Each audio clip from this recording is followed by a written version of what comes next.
Você conhece a história do Brasil? Mas e se eu te dissesse que a família real que fundou o Império carregava uma maldição que ainda vive entre nós? Registros apagados, filhos desaparecidos, rituais secretos realizados nos porões do Paço Imperial e um segredo guardado durante séculos longe dos livros de história. A linhagem dos Bragança não foi marcada apenas por poder e glória. Ela foi marcada por sangue, por presas e por luas minguantes. Quando a lua cheia tocava o céu imperial, o horror começava. Uma filha escondida, um príncipe acorrentado e o último Bragança, que nunca foi completamente humano. Eles tentaram apagar os rastros, mas as pegadas ainda estão entre nós. Assista até o fim e descubra o segredo mais sombrio da história do Brasil. Você nunca mais vai olhar para a família imperial da mesma forma.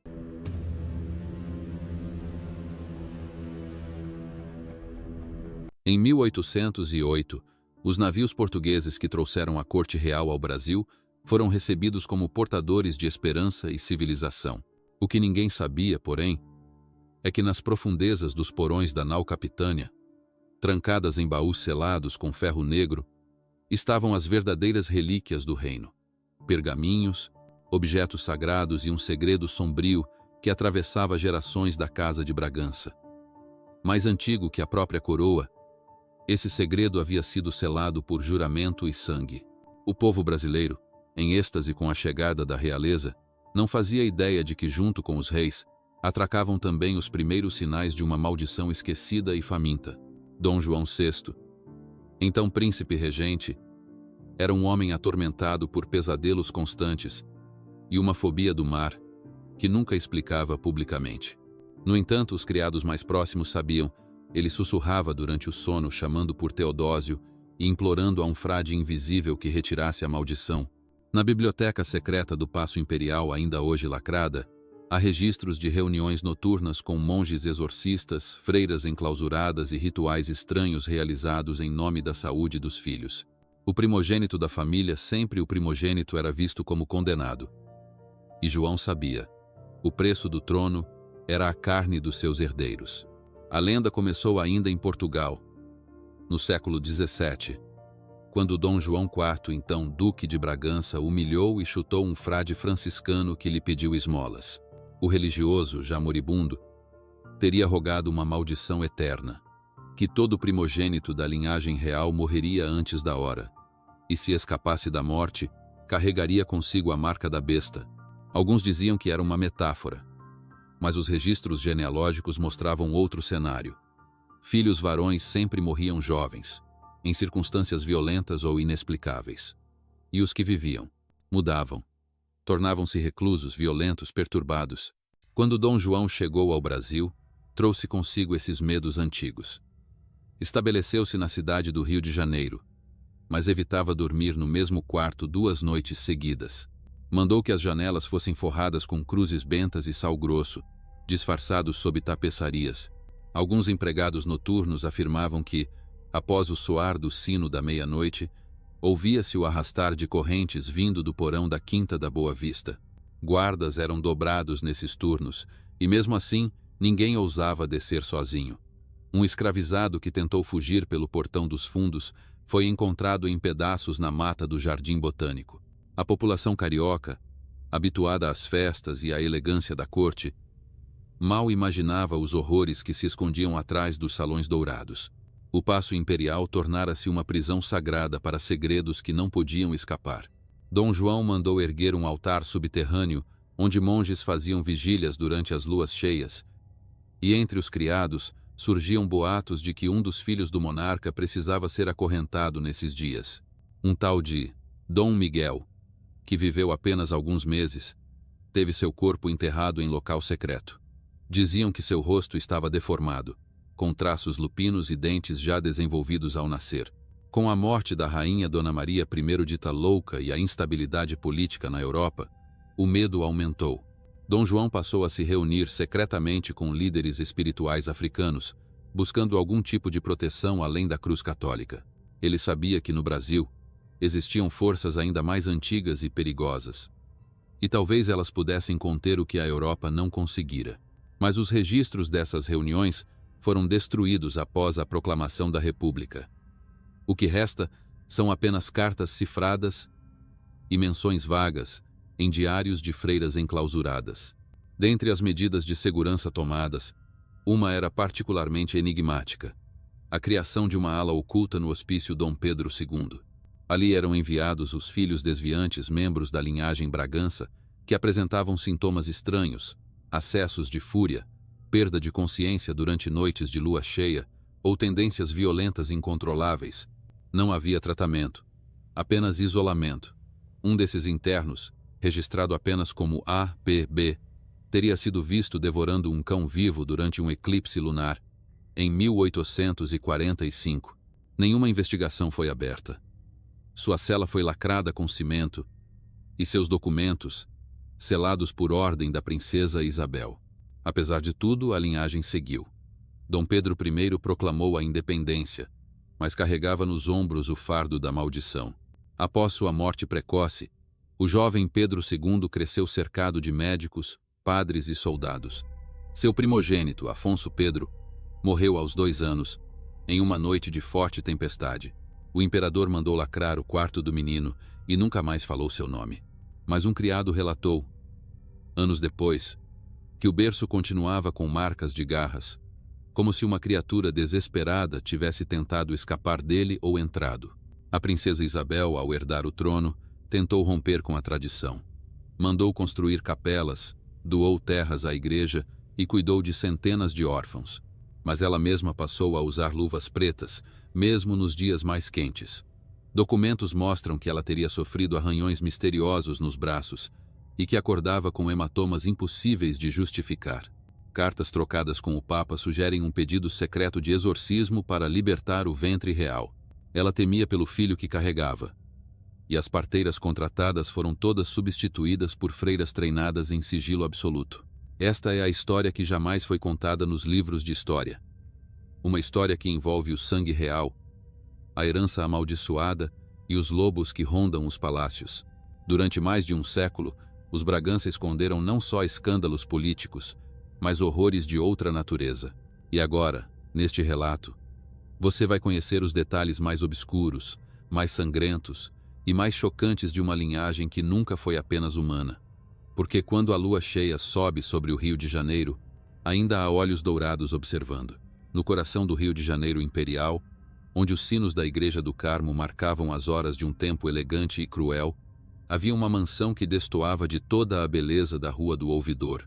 A construção, herança do barão Joaquim de Bragança, era uma peça de arquitetura sombria e opressora que parecia resistir à luz do sol.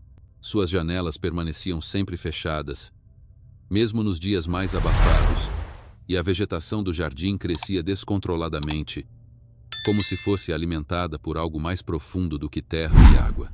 Os moradores da rua diziam que aquela casa era uma ferida aberta na cidade e que à noite ela sangrava. O barão Joaquim era um homem recluso, marcado por uma expressão de sofrimento constante. Diziam que ele havia sido enviado do Porto ao Brasil por ordem direta da rainha Carlota Joaquina, após um episódio que envolveu a morte de um sobrinho recém-nascido, o qual teria sido atacado durante a noite em circunstâncias inexplicáveis. Oficialmente, foi uma febre fulminante, mas os criados falavam de gritos, de uma criatura de pele acinzentada e olhos amarelos que rasgara o berço ao meio. Desde então, o barão vivia com medo da própria sombra, cercado por espelhos cobertos e velas acesas mesmo durante o dia. A casa tinha 3 andares e um porão nunca registrado nos mapas. Nenhum dos empregados sabia exatamente o que havia lá embaixo. Os poucos que se aventuraram a descer voltaram em silêncio, com os olhos vazios e o corpo trêmulo. Um deles, Antônio, um escravizado que trabalhava como ajudante de cozinha, ficou mudo após descer com o barão certa noite.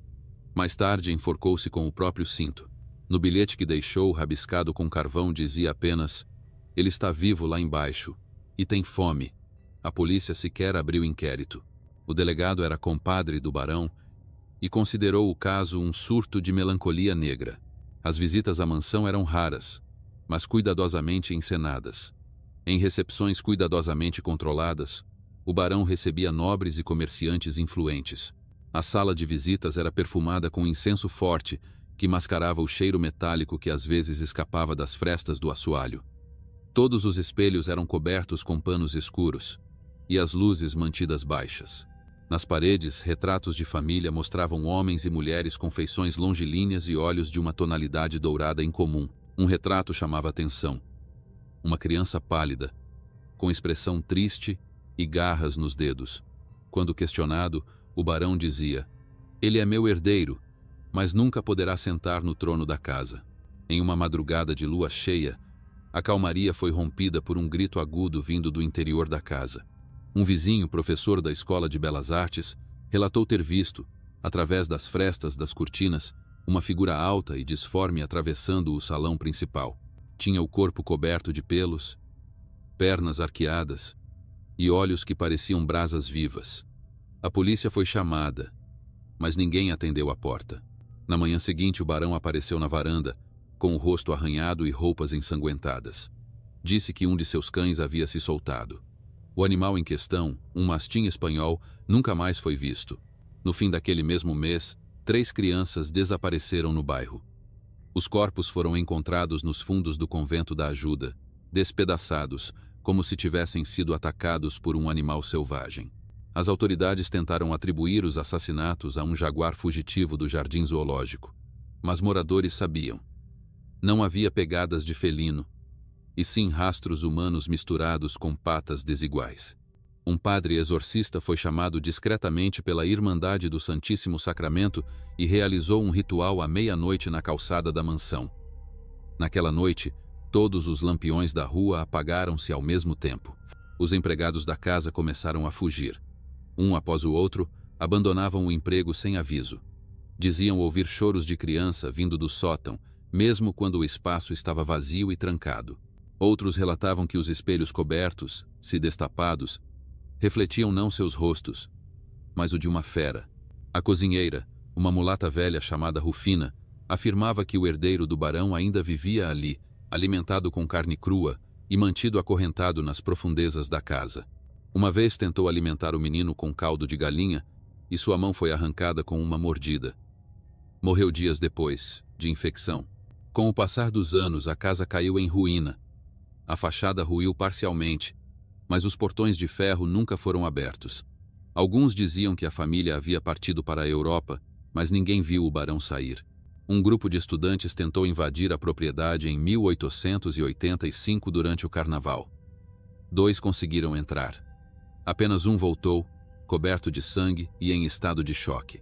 Foi internado no Hospício Dom Pedro II, onde repetia ininterruptamente: "Ele está na parede. Ele se alimenta de vozes." O caso foi abafado, mas o incidente é citado em documentos do Arquivo Nacional, sob a designação ocorrência censurada. Hoje, a casa permanece de pé, reformada por fora, alugada a uma firma de advocacia, mas ainda com os mesmos corredores silenciosos e o mesmo porão jamais aberto. Um vigia noturno certa vez afirmou que, durante as madrugadas de lua cheia, as luzes do 3º andar acendem sozinhas, mesmo com o disjuntor desligado. Guardas que tentaram desligar, las ouviram uivos dentro das paredes. Uma câmera de segurança instalada para vigiar os documentos gravou, certa noite, uma figura de 4 patas, esguia, escalando o teto de dentro para fora, sem quebrar nenhuma telha. O prédio foi exorcizado 3 vezes. Nenhum ritual surtiu efeito duradouro. Hoje, é considerado imóvel maldito pelos registros da arquidiocese, mas continua ocupado. Ninguém sabe exatamente por quem. Os documentos originais da família Bragança, desaparecidos em 1889, ainda não foram recuperados. E no porão selado, um símbolo foi esculpido em pedra, uma lua minguante, envolta em sangue seco, porque há segredos que não morrem, apenas dormem, e esperam a próxima lua cheia.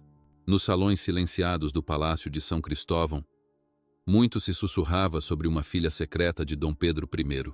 Fruto de uma relação proibida com uma dama da corte, Maria Teresa Bragança foi retirada do palácio poucas horas após o parto. Oficialmente, a criança teria morrido, mas na verdade fora levada para um convento no interior do Rio de Janeiro, sob proteção de freiras juramentadas ao silêncio. A princesa Isabel, já adulta, confirmaria em carta que o nascimento da criança coincidia com a mesma noite de uma lua minguante coberta por névoa espessa. Desde então, aquela lua passaria a persegui-la em sonhos e carne. Maria Teresa foi criada sob rígida vigilância, entre salmos e castigos. Era uma menina de beleza incomum, pele alva como papel, cabelos negros como pena de corvo e olhos de um dourado inquietante. Desde pequena demonstrava uma percepção incomum do mundo à sua volta, pressentia mortes. Apontava tempestades antes mesmo das nuvens se formarem.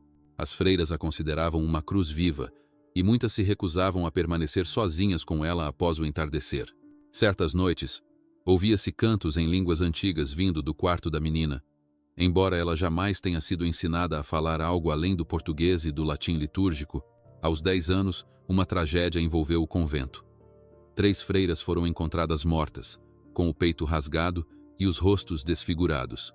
As autoridades, pressionadas pela coroa, registraram como ataque animal um lobo fugido de alguma fazenda, disseram. Mas nas paredes da cela de Maria havia desenhos feitos com sangue e unhas, luas em ciclo, olhos flamejantes, garras e inscrições em grego antigo.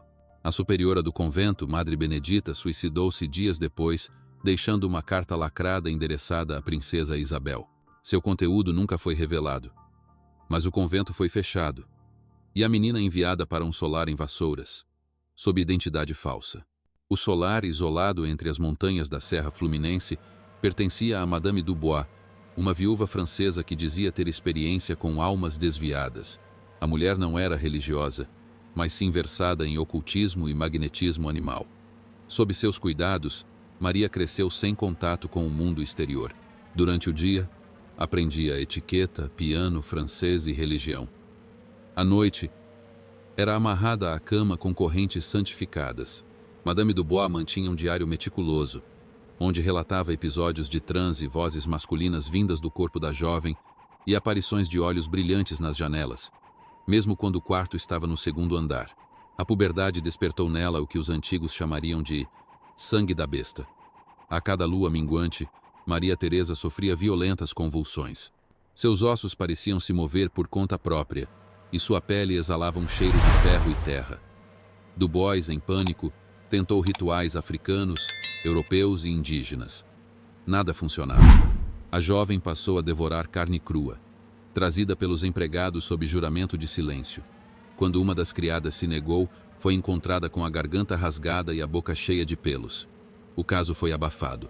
O solar tornou-se um santuário sombrio, onde ninguém entrava sem medo ou oração. Mesmo assim, em 1865, Maria conheceu um jovem tenente do Exército Imperial, Augusto Ribeiro, durante uma missa em Vassouras. Ele se encantou com sua beleza e mistério. Começaram a trocar cartas, escondidas nos missais da capela. Pouco tempo depois, casaram-se em segredo. Dubois tentou impedir, mas foi ignorada. O amor durou apenas semanas. Augusto foi encontrado morto no leito conjugal. O corpo dilacerado, como se tivesse sido atacado por várias feras ao mesmo tempo.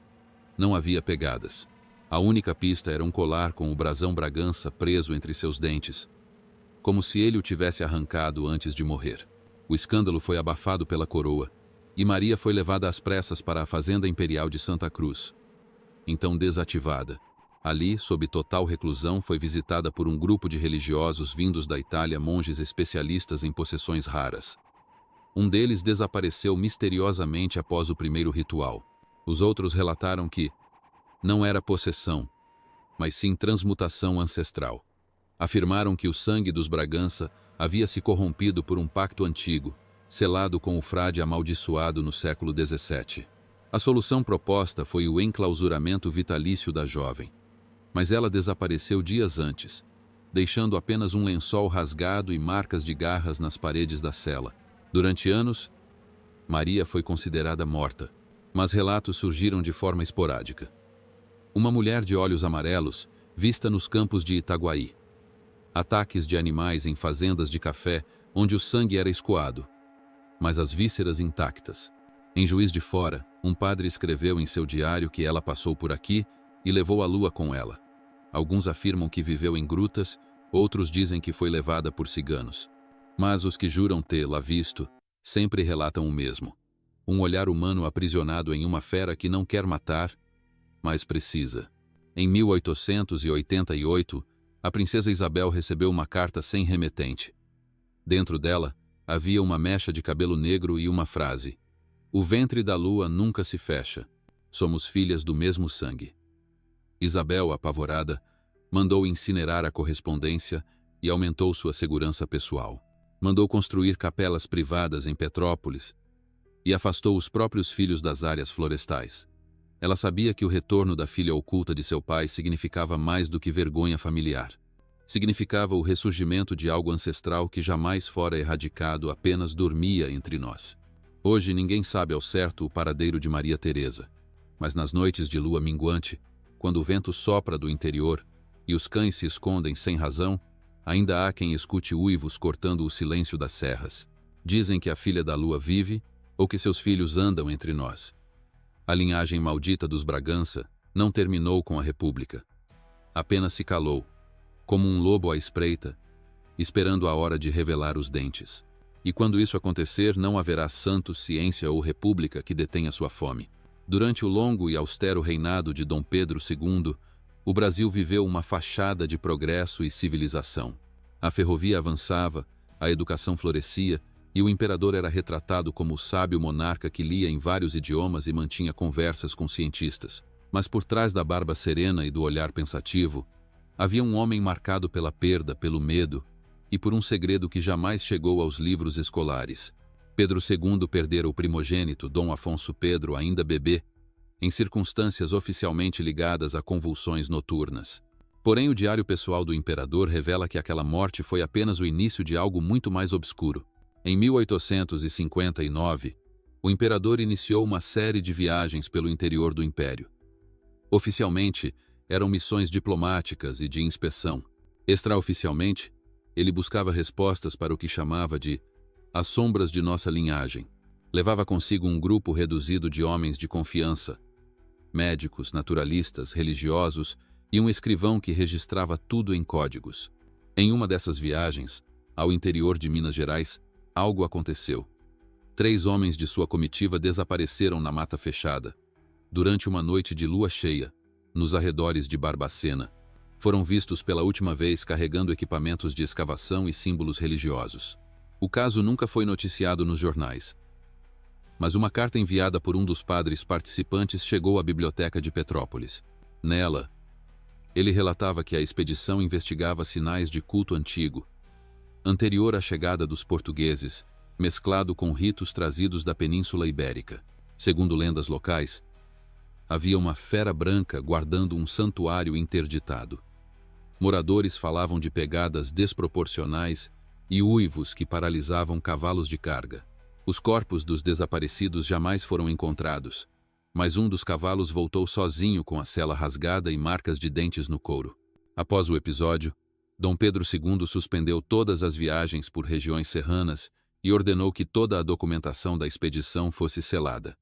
Mas o escrivão, inquieto, manteve um diário secreto. Nele descreveu o que ouviu na tenda do imperador na madrugada seguinte.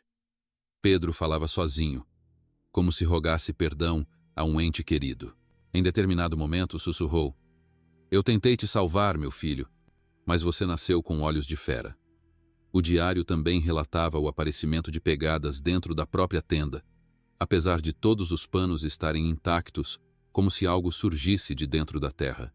Com o passar dos anos, o imperador tornou-se mais silencioso, mais distante. Nunca mais falou de herdeiros, nunca mais sorriu como antes. Aos seus mais próximos, dizia que havia coisas que um governante jamais deveria revelar, nem para si mesmo. O Palácio Imperial passou a ter um novo aposento lacrado, acessível apenas por uma chave que ele mantinha pendurada no pescoço.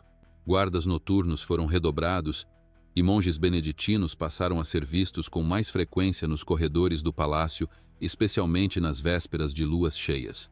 Em 1872, uma nova comitiva foi enviada, desta vez ao interior do Paraná, onde ataques a lavouras de imigrantes alemães estavam sendo atribuídos a um grande cão de pé, como descreviam os colonos. Os relatos falavam de uma criatura que andava em 2 pernas, tinha pelos brancos e olhos humanos. A comitiva imperial enviou investigadores, que não retornaram.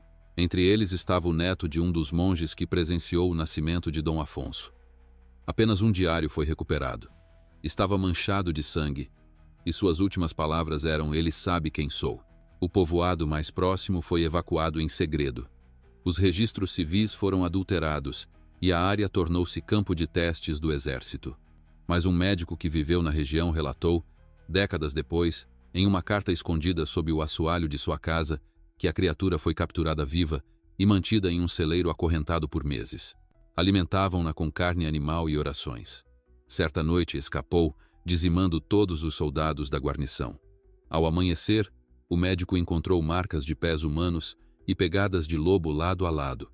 Desde então ele dizia: "Não é só maldição, é escolha." Os registros dessa operação sumiram junto com o fim da monarquia. Com a proclamação da República em 1889, a família imperial foi exilada, e Pedro II levou consigo uma caixa trancada a cadeado, que não permitia que ninguém tocasse. Um diplomata francês, ao tentar carregá-la, afirmou ter ouvido batidas vindas de dentro. A caixa foi destruída por ordem do próprio Pedro em Paris e as cinzas lançadas no Sena. Anos depois, o diplomata morreu com o corpo rasgado de dentro para fora, em um quarto trancado. A única pista: um símbolo desenhado com sangue em sua parede e uma lua crescente envolta por garras. Os poucos sobreviventes das missões imperiais foram silenciados. A maioria adoeceu mentalmente ou foi colocada em asilos. Os filhos desses homens, por décadas, recusaram entrevistas e esconderam seus sobrenomes. Mas em 1920, um deles escreveu um livro publicado com pseudônimo: Sangue de Lua. A obra é considerada ficção fantástica, mas quem leu afirma que contém descrições exatas de lugares reais, falas autênticas do imperador e nomes de comitivas desaparecidas. O autor morreu 2 dias após a publicação, e os exemplares originais foram recolhidos e queimados por ordem da Igreja. Ainda hoje, nas florestas entre Minas, Rio e Paraná, há quem diga que algumas árvores foram marcadas à faca pelos homens do imperador. Símbolos que alertam caçadores e mateiros: não volte à noite, porque nem todos os homens de Dom Pedro retornaram, mas algo deles ficou.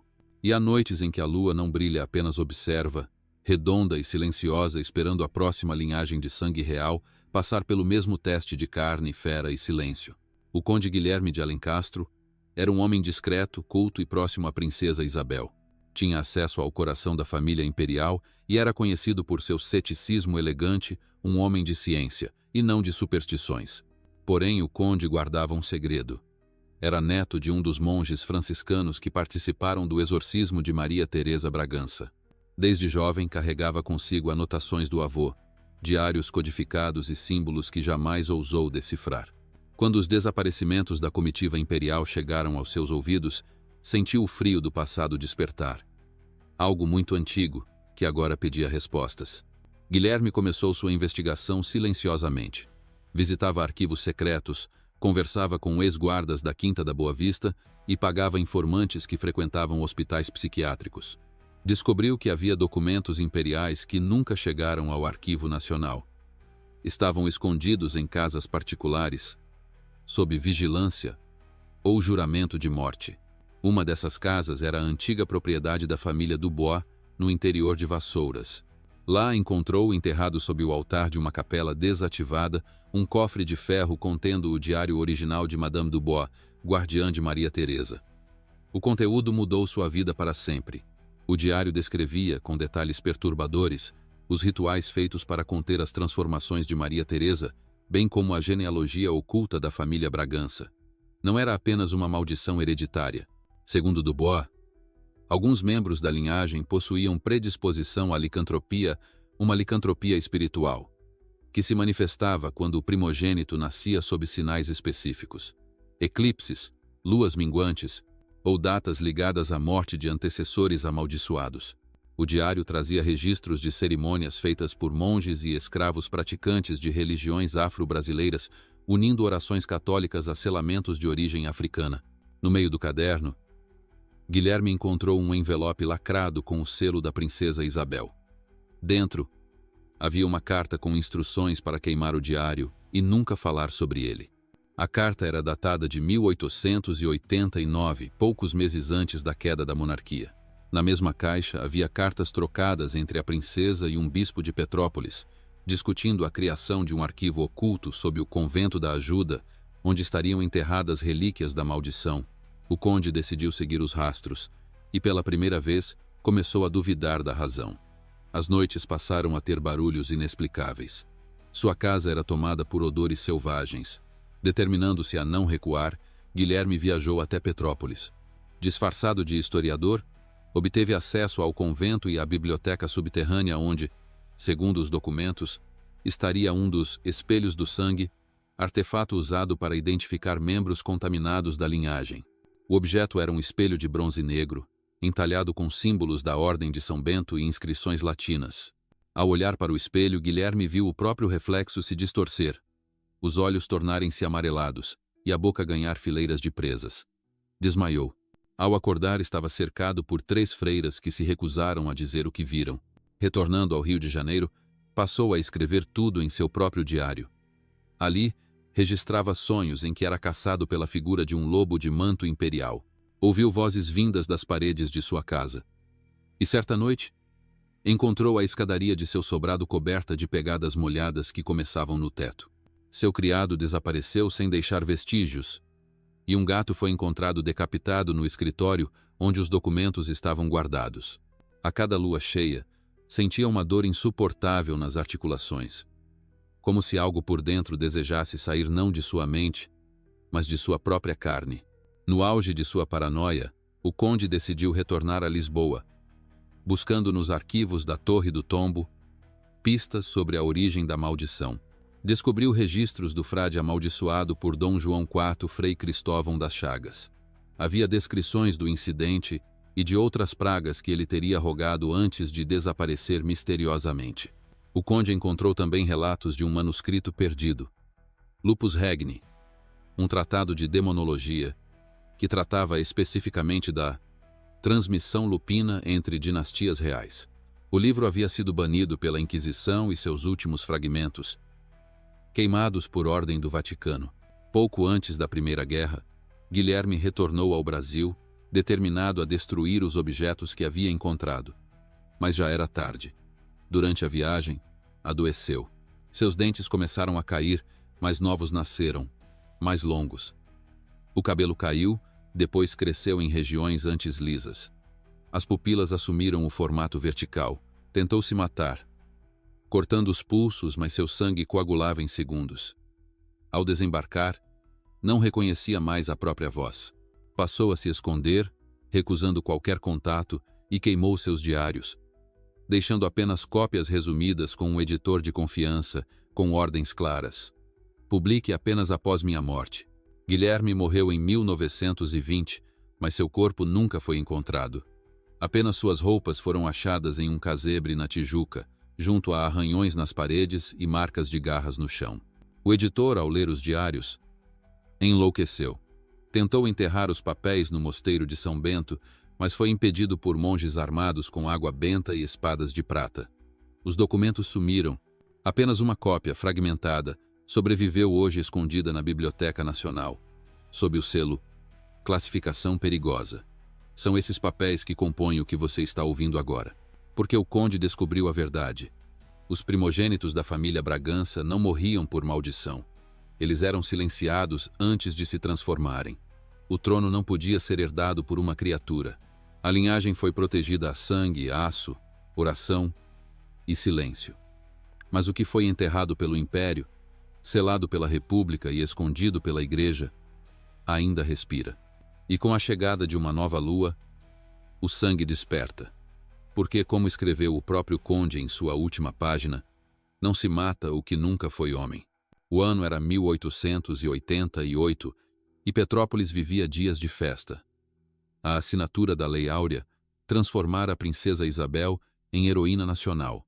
Carros puxados por cavalos desfilavam pelas ruas floridas, as janelas exibiam bandeiras do Império, e a imprensa elogiava a coragem da mulher que libertara os escravizados. Mas no interior do Palácio Imperial, uma inquietação crescia.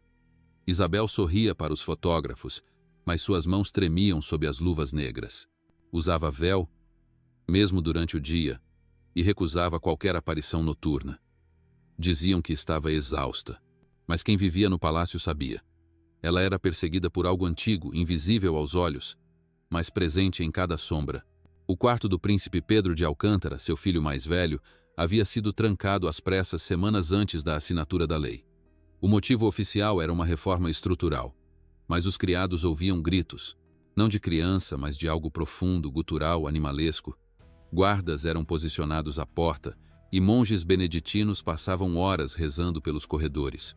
Um criado relatou que, ao entregar uma bandeja de alimento no quarto lacrado, viu um olho amarelo observando-o por uma fresta da madeira.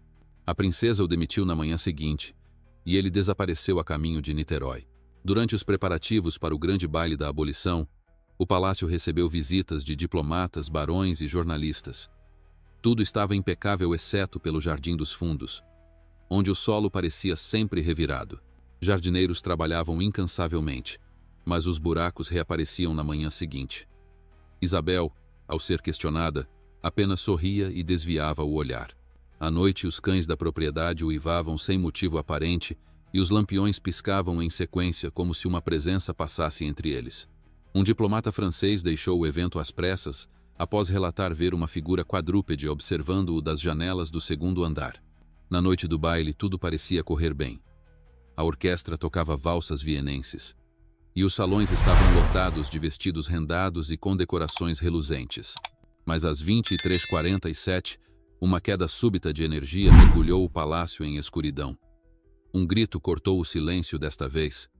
Vindo de fora, um dos convidados fora encontrado nos jardins, com o corpo mutilado, o rosto desfigurado e as roupas em tiras. A princípio, pensaram em crime passional, mas os ferimentos não eram compatíveis com faca ou arma branca. Havia marcas de garras, e o peito fora aberto, como se arrancado com os dentes. O baile foi encerrado discretamente. O corpo foi removido sem alarde, e a notícia abafada pela guarda imperial. No entanto, boatos começaram a circular. Um jornalista carioca que estivera no baile escreveu um artigo descrevendo o ocorrido como um sacrifício para os de sangue nobre. No dia seguinte foi encontrado morto em seu escritório, com a língua arrancada e símbolos lunares entalhados na parede. A polícia declarou suicídio, mas seus arquivos desapareceram, e a tipografia foi fechada por irregularidades fiscais semanas depois. Isabel, profundamente abalada, afastou-se da vida pública por semanas.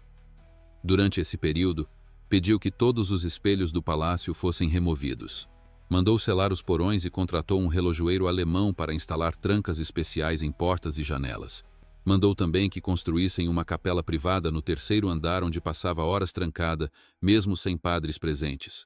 Criou uma nova ala apenas para enfermeiros e sacerdotes, onde ninguém mais entrava.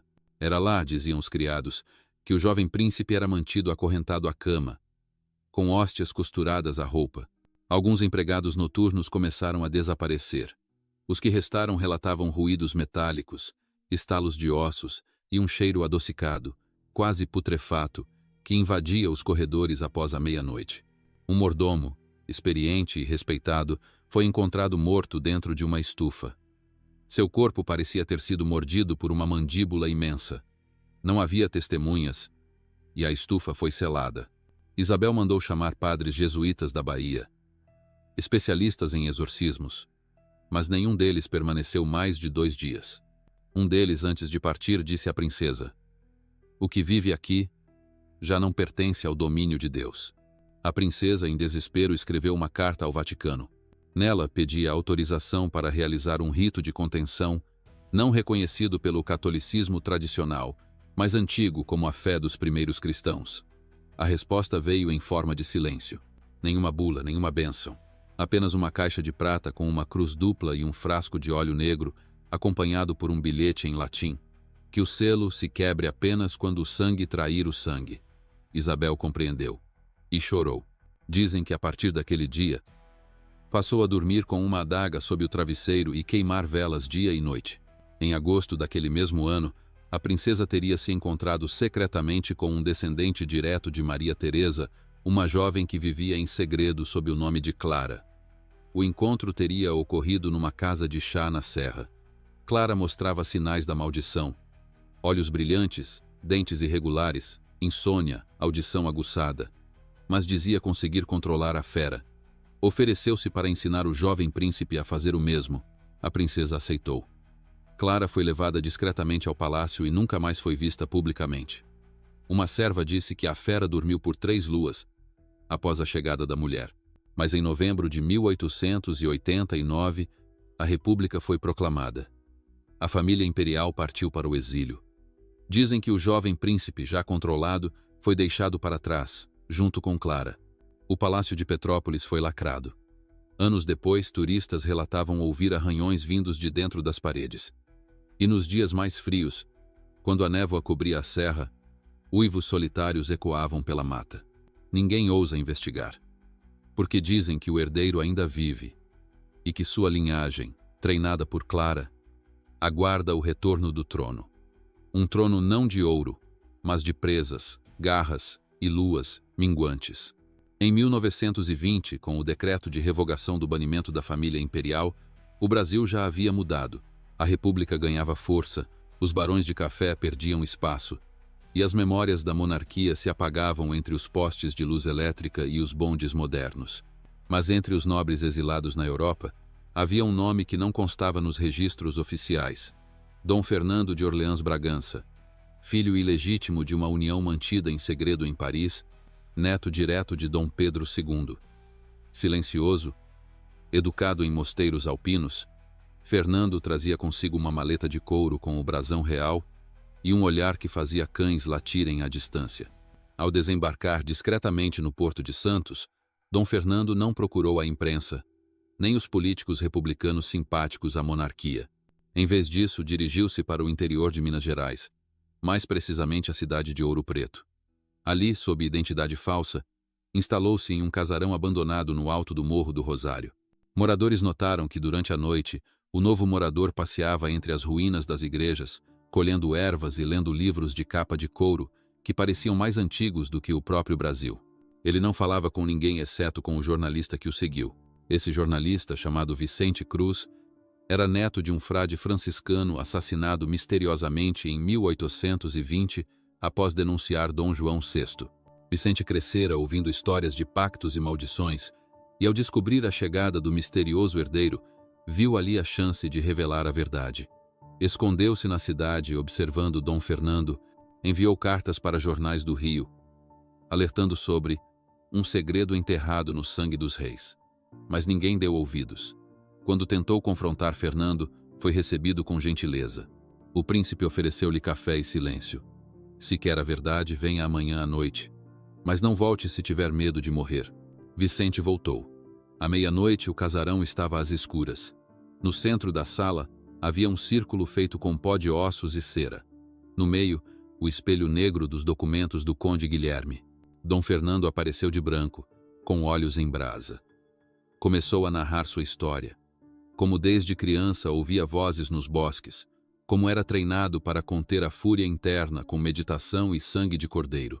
Revelou que os Bragança eram filhos da lua pela ira de um frade e pela culpa de um rei, e que por gerações foram caçados, isolados ou mortos antes da transformação. Mas ele havia resistido. Contou que fora criado por Clara, a mulher que salvara o filho de Isabel, e que ela ensinara a não lutar contra a fera, mas ouvi-la. A fera não quer matar. Ela quer se lembrar, disse. Explicou que a licantropia real não era uma maldição, mas um trauma coletivo. A dor de gerações silenciadas, de corpos presos entre reinos e igrejas, que finalmente rompia a carne. Mas Fernando tinha um plano. Estava reunindo fragmentos da linhagem, filhos esquecidos da monarquia espalhados pelo país, todos com sinais, olhos dourados, sonhos selvagens, instintos que não compreendiam. Estava formando um novo clã. Vicente, dividido entre fascínio e horror, perguntou se aquilo significava o retorno da monarquia. Fernando riu. Não um trono de mármore, mas um trono de ossos. A era do homem terminou. Agora é a vez dos híbridos.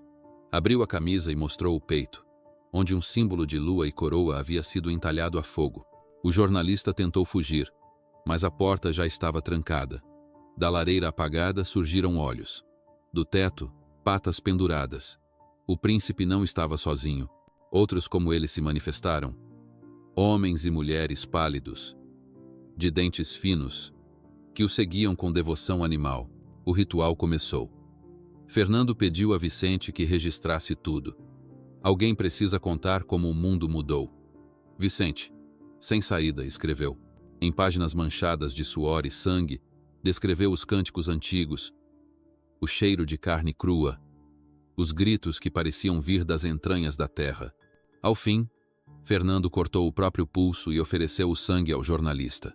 A escolha é sua, escrever ou viver eternamente. Vicente recusou. Na manhã seguinte, acordou só. As marcas do ritual sumiram. Mas seu cabelo agora continha fios prateados, e seus olhos viam no escuro. Ele fugiu para o Rio de Janeiro e publicou um livro anônimo, A Herança da Lua. Ninguém acreditou. Foi rotulado como ficção demente. Vendeu pouco, mas ao longo das décadas, leitores começaram a relatar efeitos estranhos. Insônia, visões, uivos em sonhos. Uma editora europeia reeditou o livro em 1971 e, após a publicação, um editor desapareceu. Desde então, a obra é considerada maldita. Só existe uma cópia impressa na Biblioteca Nacional, lacrada. Funcionários afirmam ouvir sussurros vindos da prateleira nas noites de chuva. Dom Fernando nunca mais foi visto. Mas surgiram boatos de um homem de olhos de ouro percorrendo cidades do interior, sempre antes de grandes tragédias. Um incêndio em Goiás, um massacre em Rondônia, o desmoronamento em Friburgo, todos precedidos por sua presença. E há testemunhos de que, em 2020, uma figura semelhante visitou Brasília durante a pandemia. Disfarçado de diplomata, teria acessado arquivos fechados, levando um volume selado com o brasão imperial. A vigilância desapareceu e o funcionário da segurança foi encontrado morto com marcas de mordida no coração. Hoje disse que a linhagem continua, que descendentes da Casa de Bragança vivem entre nós, não apenas como herdeiros políticos, mas como elo final entre homem e fera. Eles não querem reinos, querem lembrar o mundo de onde vieram. E quando a lua minguante retornar e o sangue antigo for chamado, o último Bragança surgirá, não com cetro ou espada, mas com garras, presas e memória. Porque a fera não quer reinar. A fera quer ser ouvida. E está mais perto do que nunca.